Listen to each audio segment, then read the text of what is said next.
Thanks for having me. So, I'm very bullish about this, and just up front, I'm not a consultant. I found out about this technology. I think it has a place to help prevent injury and could have a lot of impact with recovery, et cetera. So they provide research support.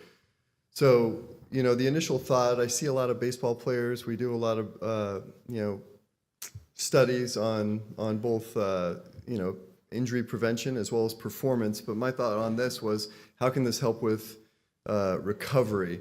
And just to go back over some thoughts and some basics here, just remember that the flexor-pronator, that's all the muscles that come over on the inside of the elbow that flex your fingers and flex your wrist. That's the primary dynamic stabilizer to the elbow. And we know that the ulnar collateral ligament, the Tommy John ligament, is the primary static stabilizer. Why are all these injuries happening?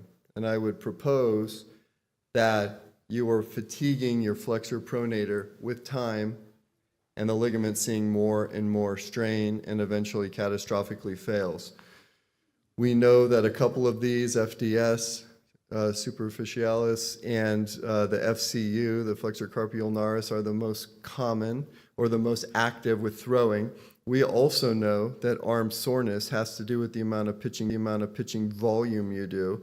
And we know that if you pitch while your arm is fatigued or sore, the likelihood of injury goes up immensely. So my thoughts were, could we get to a point where you're reducing soreness post-throwing, post-pitching, and potentially keep ourselves healthier? And you can see here with some of these studies, 36 times the injury risk if you're pitching with arm fatigue, and arm soreness is arm fatigue. So here's kind of that algorithm I was talking about. Your forearm flexor gets fatigue, you lose the strength there, everything's on the ligament, eventually it fails. So, there is stuff in the literature about compression garments. This isn't a compression garment. This is an actual, it was touched on earlier, this is a bioactive fabric that's going to help with recovery. This was already touched on as well, using your own body heat, your own reflective energy, if you will, to help with the healing. So our study, and those of you who do a lot of studies realize doing something in the field is very difficult with an actual team. We all do stuff in the lab and do cadaver work and follow things up retrospectively, but doing a prospective study on an actual team during an actual season is very difficult to pull off. So a big part of this was, could we do that? And secondly, would we see improvements? Okay, and my hypothesis was that this would show some improvements. So we had just the Stanford baseball team. We needed to have all pitchers involved, which they were. We had this broken into three segments, 3/3 of the season. And there would be 3 sleeves. 2 of them are controls. One was the bioactive fabric, the Reparel sleeve. And this was all randomized. So the only person that knew was our research assistant. So that's how we broke this up. The way that this happened was the clinical research assistant, if a guy pitched in a game that day, they got a text that night, rate your arm soreness. It's basically like a visual analog scale, VAS. We called it a elbow soreness score, but a VAS, 3. Then you wear your sleeve that night, reminded them to wear their sleeve. They wake up the next day, they get a text. What's your soreness? 1, whatever. And we just collected that, right?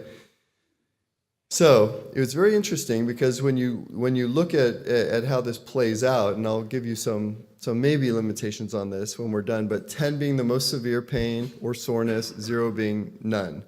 And this is how we broke it out. So this is what the clinical research assistant had, all the pitchers, what games they pitched in, what their number was prior, or the night of pitching, what their number was the next day. And our results, it's pretty amazing, 100% response rate. 2 times we had to remove,